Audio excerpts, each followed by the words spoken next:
50 Cent has reportedly included never-before-seen footage of Sean Diddy Combs in a Netflix documentary, prompting claims that Diddy is trying to get the project taken down. As further allegations about his past continue to circulate, new speculation has also emerged regarding his mother's influence, with some suggesting Janice Combs may have played a significant role in shaping his life and decisions. These claims have led to ongoing debate about how much of Diddy's controversial public image may be tied to his family background and upbringing. In the days leading up to his arrest in New York last September, You want to put the stuff in my fanny pack, King? the exclusive video obtained by Netflix shows Combs debating with his lawyers about strategy. Listen to me. I'm going to get off the phone right now, and I am going to let you professionals look at the situation and come back to me with a solution. No matter what, no matter what nobody said. Let's just, here and there, y'all are not working together the right way. We're losing. The footage is part of a new, highly anticipated docuseries by director Alex Stapleton and rapper and executive producer Curtis 50 Cent Jackson, titled Sean Combs, The Reckoning. Was there anything that surprised you when you were watching? I think it was surprising that he actually filmed it. It was very interesting to watch a man who's known for his brand presence. You know, he has a really amazing knack for marketing and all of that, and how he was sort of taking that into account and how he was coming off to the... Netflix released the 4-part documentary * Sean Combs, The Reckoning * this week, and according to reports, 50 Cent presents new material about Diddy that has not been seen before. It is claimed that the documentary includes exclusive footage allegedly recorded by Diddy, in which he is heard speaking with his lawyers and discussing the need to surround himself with the dirtiest people possible. The series also features accounts from insiders and former associates, offering detailed and often unsettling perspectives on his behavior and personal life that many viewers would not have expected. So let's start at the top with the hotel video, which I did a double take because I thought, wait a minute, isn't this Diddy's documentary? What is he doing with video from inside Diddy's hotel room, which clearly looks to be sanctioned by Diddy? It almost looks like Diddy was shooting a documentary. He thought this whole thing might go away and just wanted to have some really good content for afterwards. How the hell did this video get in the hands of 50 Cent, the arch nemesis of Diddy? Well, I think it was delivered legally, supposedly what they're saying. I think what happened was that when he did this video in the hotel, he was probably thinking that he was going to probably be acquitted and he was going to probably get out and he could probably run back his last days that before he got arrested so he can use that for some footage later on. But it sort of backfired on him because now I don't think he wanted it to get out. And plus, he's in an appeal process right now where he's trying to get out from under this. He's still appealing his case, and this sort of brings back old memories, you know? Let me ask you this, Derek. Somebody real close to Diddy was holding that camera because Diddy didn't have people in his inner circle, in his hotel room, saying things like this unless they were close to him. And yet, whoever owns that copyright, whoever had their hands on that video, did him dirty, you know, and gave it to his enemy. Why and how do you think that happened? Well, I think the person that probably did the video footage wanted to get some recognition for having that type of footage. And I think, I don't know if they signed a no-compete clause or an NDA, but that person turned that over apparently, and it went to 50 for the documentary, which he used. 50 Cent reportedly revisits Diddy's early life in the documentary to explore how his upbringing may have shaped the person he became, with some striking claims being presented. Diddy's childhood friend, Tim Patterson, alleges that Combs' father was a drug dealer in Harlem who died while Diddy was still very young. Patterson also claims that after his father's death, Diddy's mother, Janice, hosted frequent gatherings at their home where he was exposed to adult environments at an early age. He further alleges that these experiences had a lasting effect on Diddy's development, including the claim that he was exposed to sexual activity at around age 12. Remember when I said Diddy mother might be the originator of the freak-offs? All right, so tomorrow Peacock is dropping. According to the Rolling Stone, the doc features an alleged childhood friend of Puff's, hip-hop producer Tim Dog Patterson. He alleged that Janice, Diddy's mom, would often throw parties at Diddy's childhood home. He says that during the parties, it wasn't uncommon to walk into rooms where adults was having sex. I mean, that was just their normal. And the doc, when talking about the parties, Tim says, verbatim, "That's what we were privy to. This was what we were fed. Was it the sense of..." According to these claims, Diddy's father was involved in criminal activity. And after his death, his mother Janice is said to have taken a dominant role in shaping his environment. Tim Patterson alleges that as a child, he witnessed the types of gatherings held at their home and believes many of the behaviors Diddy later displayed were influenced by what he experienced growing up.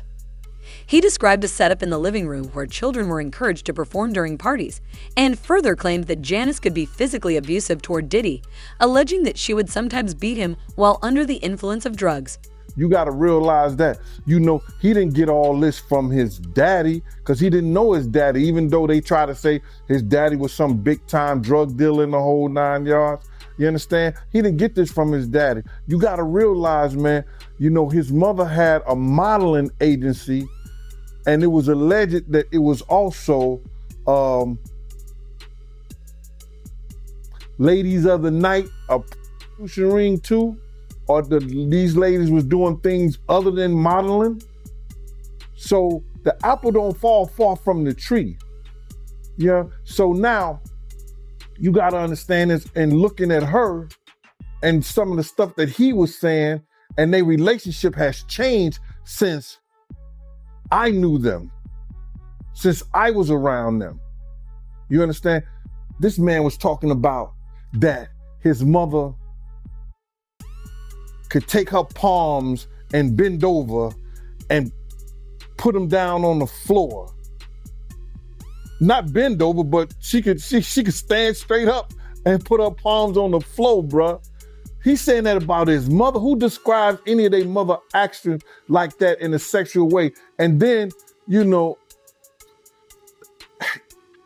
don't know how many dudes do kiss their mother in their mouth when they 50, 60 years old or something like that. According to these claims, Diddy's mother is said to have had a strong influence on shaping the assertive and aggressive mindset he later became known for, often encouraging him to be dominant and never back down. It is also alleged that as he built his business empire, he placed Janice in a position of authority over aspects of Bad Boy's operations, believing it would help safeguard his finances. Some reports further claim he transferred key assets into her name as a strategy to protect his wealth while maintaining control behind the scenes. This is somebody who will do anything to basically get what he wants. He doesn't really care what effects or damage that causes to other people. And it's in different ways, right? Whether it's in the context of alleged abuse, business disputes, alleged sexual things that have been alleged in the civil lawsuits against him. And I think with Burroughs, it was really, kind of seemed to strike that theme as well, because he's saying, he had forced me out of the stake of my company. He had to deal with things like homelessness, while in the 2000s and 2010s, Diddy was really prospering, music, business, fashion. And one of the things that he had said, what he alleged in the documentary, and again, this is an allegation from him, was that the name Bad Boy Entertainment, Combs's name was not really involved in that on the corporate side. And one of the things he's saying is the reason for that was to avoid having to pay any liability from, the devastating basketball game that had happened in the early 90s, where he was the subject of wrongful death lawsuits because of the multiple deaths that had occurred as a result of that basketball game that Diddy was behind organizing. So that was really surprising to hear. The documentary also reportedly explores Diddy's alleged connection to the tragic City College stampede, which claimed 9 lives. On December 28, 1991, he is said to have organized a charity celebrity basketball game at City College of New York, where claims suggest security measures were insufficient. Before the event began, a large crowd reportedly rushed the entrance, leading to a deadly stampede. According to the documentary, some individuals had raised concerns about potential safety risks in advance, but those warnings were allegedly not acted upon. It further suggests that the aftermath of this tragedy may have influenced his later decision to involve his mother more closely in certain business matters. So the backstory is that he didn't appreciate the friendship that was forming between Biggie and Tupac, and therefore, that's where his alleged involvement came in. And then when, in terms of the non-payment, I think that was also a really shocking moment as well, because that's something we saw happening over and over in the documentary. Multiple people who were saying, I was cheated out of my share in the company. I wasn't paid hundreds of thousands of dollars. And allegedly, that's sort of how he treated the artists that were on his label. So again, it's the theme of always wanting to be number one and, not necessarily giving people their due, business sense or personal sense. Gene Deal was reportedly present on the day of the City College stampede and has claimed that he warned Sean Diddy Combs about the dangers of the situation. According to Deal, the tragedy occurred because those safety concerns were not taken seriously, and he believes Diddy should be held accountable for the lives that were lost. I was at City College. You understand? I was there. I was doing security. My team was supposed to have the outside. Puff came to me the day before we were supposed to do the job there and told me that Heavy D didn't want us to do the security outside. I had 18 men ready to do the security outside with my dogs like I always do. People knew how we used to roll. We would have the pits, the Rockwilders, you understand? You know, we had that outside locked up. So anybody try to bum rush, anybody do that, we had the gates, the whole 9 yards. So we could stop all that. You know how people gonna get down in Harlem. You understand? So, and then when you got LL Cool J, you got Mike Tyson coming through there, and they coming through the front door so people see them. So they gonna go crazy. LL was the hottest thing out at that time. Mike Tyson was the hottest thing out at that time. They got all kinds of stars and people in there already. They was coming through the back. They came through the front. And it caused the door to be bum rushed. But if they had the gates up, if they had the dogs, and with the help of the police, that shit would have never happened, bro. That shit would have never happened. I was there, I saw it. I saw Jessica run down the steps after she grabbed the money box because my man Eddie was protecting her. And Eddie's the one called me on the walkie-talkie and said, yo, Jessica just locked me in outside the gym, Gene. You couldn't go down the steps after they bum rushed the door. You understand? I had to run around the whole gym on the outside, around the gym, down the steps, run across the basketball court, and open the front door. When I opened that one door, because it pushed inside, people start squeezing through that. Then I just kept doing the doors, and people was coming in there, falling dead, right out, just falling out right there. And once they got in there, they just fell out. It was crazy. According to the documentary's claims, Sean Diddy Combs is portrayed as the public face of Bad Boy Records, while his mother, Janice Combs, allegedly held significant influence behind the scenes. Interviews and footage reportedly presented by 50 Cent suggest that Janice acted as a gatekeeper over the label's finances and played a role in managing internal issues.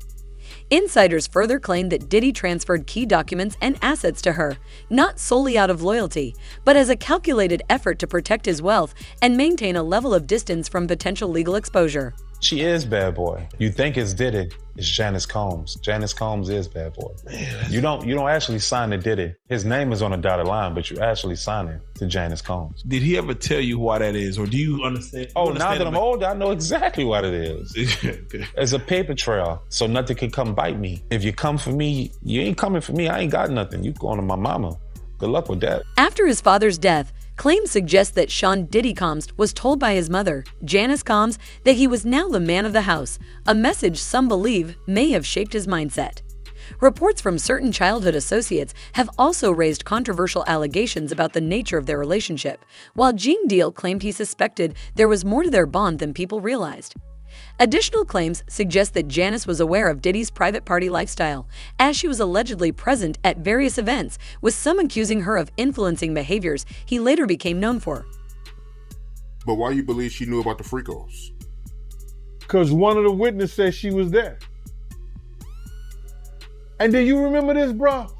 Check it out. People tell off on themselves so much, man, and I don't understand when people don't catch it. Diddy has said this. He said, when I give a party, I have to have an ambulance outside of the house. Paramedics ready. That people have to take IVs. Remember the time that him and his mama kissed each other on the lips? Yeah, I remember that video. Do you remember that both of them was getting an IV at the same time? Yeah, I did notice that, yep. That's from the Diddy Freak Off party. And I'm gonna say allegedly. So let me ask you this. You knowing her at one point, you knowing her personally, is she the kind of person that, will be a part of a freak off or no? I think that she liked to party, and she partied with young people. She's always been like that. She always copied or emulated Little Kim and Mary J. Blige, or they emulated her.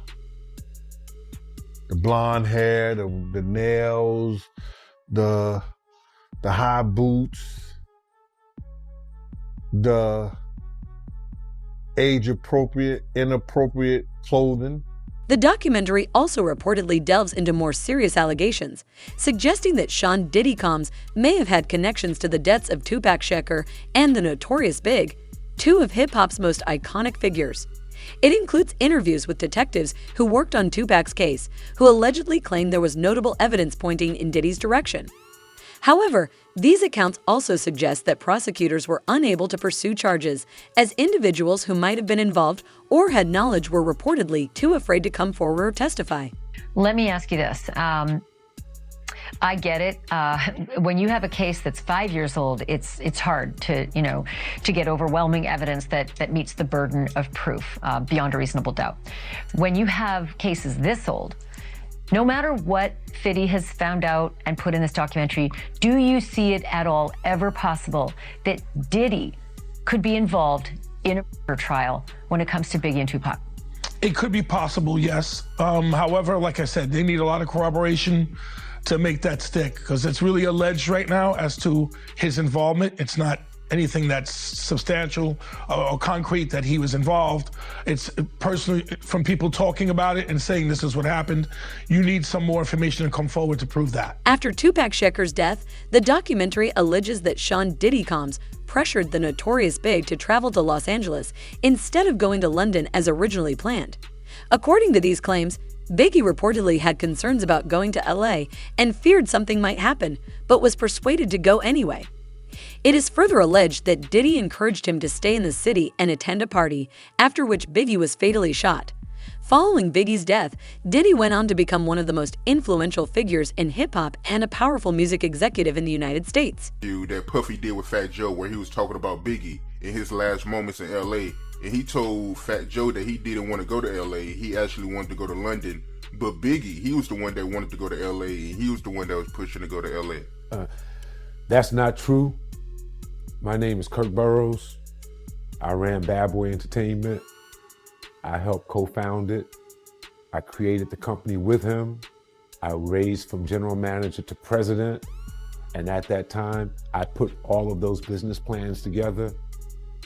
And Biggie didn't want to go to LA, ended up going. What got him out there was a week ahead of time to ease him into the whole award show. He may not have wanted to go to London, but was talked into it. First time ever a rapper of your stature getting this treatment, that would be something he would be interested in doing, but he was easily talked out of it by Sean so that they can make an appearance at an event in LA that Saturday night. A part of the posturing of not only did we come to the award show, not only am I recording my album out here, and Big is gonna help me with some of the writing and maybe do something out here where me and him did this song in LA. I'm out on the town. And it was just too much. You ever heard of someone doing too much? The documentary claims that one of the few individuals who could directly implicate Sean Diddy Combs is Dwayne Keefe D. Davis, a former Southside Compton Crips member who has been charged in connection with the 1996 killing of Tupac Shakur. According to court filings in Nevada referenced in the documentary, Keefe D. alleges that Diddy was behind the plot and offered $1 million for the deaths of Tupac and Suge Knight, although he claims the money was never actually paid. But the motion to dismiss also says that Davis was offered immunity during the Biggie Smalls investigation in the early 2000s. The filing reads, the three LAPD and FBI agents were part of a task force to solve the shooting of rapper Notorious B.I.G, also known as Biggie Smalls, legal name Christopher Wallace. The task force, through a sophisticated criminal investigation, obtained sufficient evidence that would prove Mr. Davis was the leader of the Southside Crips and his gang was responsible for over 360 kilos of cocaine and PCP.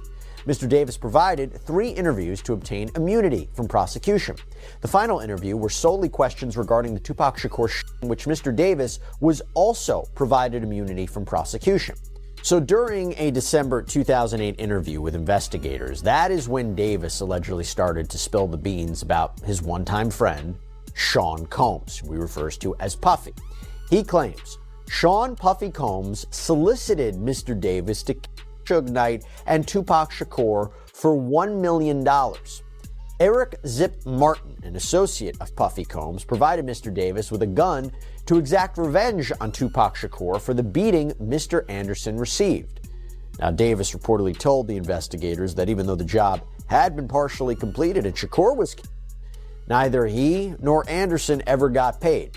He later revealed that he believes Combs had paid the go-between Zip Martin, who he claims kept the money for himself. And he said much of the same thing in a 2009 interview a year later, because according to the motion to dismiss, the Las Vegas Metropolitan Police Department, as far back as 2009, was in possession of the same set of facts that the Clark County District Attorney is now alleging makes Mr. Davis responsible for the murder of Tupac Shakur. The Clark County District Attorney's Office has offered no reason as to why it waited another 14 years to prosecute a case against Mr. Davis. Mr. Davis has been irreversibly prejudiced by this unnecessary delay in prosecution of this case, and Mr. Davis's constitutional rights have been violated in an extraordinary manner never before witnessed in the annals of the American criminal justice. The documentary also alleges that Netflix spoke with jurors connected to the case, suggesting their decisions may have contributed to Sean Diddy Combs avoiding legal consequences. It further claims that one juror was a fan of Diddy, raising concerns about potential bias and impartiality during the proceedings. Kirk Burrows, co-founder of Bad Boy Records, reportedly expressed similar concerns about how the case was handled. Diddy Juror 160 that we saw in 50 Cent's Netflix documentary actually gave me off vibes from the very start of Diddy's trial. After her opening her mouth on this Netflix documentary, it confirmed my suspicions that much more. They always say that picking the jury is what could possibly make or break a case. And I think Diddy and his legal team knew that they wanted Juror 160 on this jury. With Diddy's $1 million legal team, he actually hired a jury consultant who is very good at what she does. And what she does is profile the jurors. She looks at everything, their body movements, the way they talk, and she puts it together, picking the people that she believes might be most helpful to Diddy during his trial. One interaction that stood out to me the most during this jury selection process is the fact that Diddy smiled at Juror 160. During the jury selection process, it was reported by multiple different media outlets that Juror 160 said, "I wish I knew the names of the celebrities that were on the list that were going to be brought up during Diddy's trial." And it was reported that when she said that, Diddy smiled. And Diddy most likely smiled about this because she said she wished she knew these celebrities that were being named. That shows that she's pretty much kind of fangirling over celebrities. She wished she knew them. Which a lot of people, even myself, feel like this is the vibe that she gave off during her interview on the Netflix documentary. It really threw me for a loop when she brought up the fact that she didn't believe that Diddy was actually nodding at the jury. She just thinks it was a nod that he would normally do because she watched Diddy on Making the Band. Sean Diddy Combs is reportedly preparing legal action against 50 Cent and Netflix, with claims that he is attempting to block or remove the documentary's release. According to these reports, he has been working to stop the project after allegedly damaging footage was included. The documentary also claims that 50 Cent was able to obtain some of the material because Diddy allegedly failed to pay a videographer on time. It further suggests that if those payments had been made, the footage might never have surfaced. Additionally, reports state that Diddy's legal team has issued a cease and desist letter to Netflix in response to the documentary. The 4-part series also features 2 jurors from Combs' trial who are speaking for the first time about how they reached their mixed verdict, finding Combs guilty of 2 prostitution offenses, but clear of racketeering and sex trafficking charges, both sharing their thoughts on the relationship between Combs and singer Cassie. Juror 75 describing them as 2 people in love, and Juror 160 saying in part, domestic violence wasn't one of the charges. Cassie, is she a victim in all this? I believe Cassie's a victim in all this because she came in as she's like 18, like 19 years old in the very beginning. After a while, over time, you condition for it. The goal of what the film is trying to do is to let the audience kind of come in to ask questions like, were their decisions colored by certain things, and who got the benefit of the doubt, in that courtroom? Do you think that hip-hop culture was on trial as much as Sean Combs was? Look, if I didn't say anything, you would interpret it as the hip-hop is fine with his behaviors. There's no one else being vocal. So you would look at it and just say, because that mind your business, or let me not say nothing about nothing, or those things, it would allow the entire culture to register as if they're for that behavior. If Sean Combs watches this, what do you think he's going to feel? Like, wow, this is amazing. I think he's going to say this is the best documentary I've seen in a long time. Because you'll see people saying that. He may feel a different way about pieces and bits of it, but he knows the truth. I think he'll see the truth in it. The documentary is portrayed as going beyond the story of a celebrity, instead claiming to examine the foundations of a legacy shaped by secrets, manipulation, and a family history that some describe as darker than expected. As additional allegations and revelations continue to surface, it suggests the public is gradually getting a fuller picture of who Sean Diddy Combs is. According to the narrative presented, the story is still unfolding and further details may emerge over time. It's not surprising that Sean Combs and his team are not happy about this, okay? Which now we go back to the C&D letter, the cease and desist letter that Combs' lawyers sent to Netflix's chief legal officer. That's what I want to focus on now. Okay, so according to attorney Michael Tremonti, they had already sent a cease and desist letter to the streaming service in July of 2024. This is before Combs was even indicted. But now they send this new letter on December 1st, the day before the documentary was set to be released, and essentially calling it a hit piece. Quote, "First, Netflix's promotion of the program as a documentary is fundamentally misleading. In truth, the program is a hit piece. It was conceived and produced by Curtis James Jackson, aka 50 Cent, whose irrational fixation on destroying Mr. Combs' reputation is a matter of public record. The evidence of Mr. Jackson's vicious animus against Mr. Combs is overwhelming. He has been trolling Mr. Combs on the internet and social media for years and has made a career of attempting to defame, belittle, and provoke Mr. Combs and turn the public against him. We provided ample evidence of Mr. Jackson's avowed hatred of Mr. Combs in our prior cease and desist letter dated July 3rd, 2024, and since that time, Mr. Jackson's determination to take down Mr. Combs has increased dramatically. Simply put, there is no one less able to view any aspect of Mr. Combs' life and legacy through a fair and objective lens. Given Mr. Jackson's central role in the project and his declared objective of disgracing Mr. Combs, Netflix cannot honestly market the program as a documentary, as that term falsely suggests it is based on facts. Instead, the program is based on fabrications born from Mr. Jackson's personal vendetta against Mr. Combs. For this reason alone, Netflix must withdraw the program. Now, to be clear, recently, 50 Cent, who's been doing a media tour for this, has said, I don't have any hatred against Sean Combs. I've actually worked with and employed his sons. And so he tried to beat back against that narrative.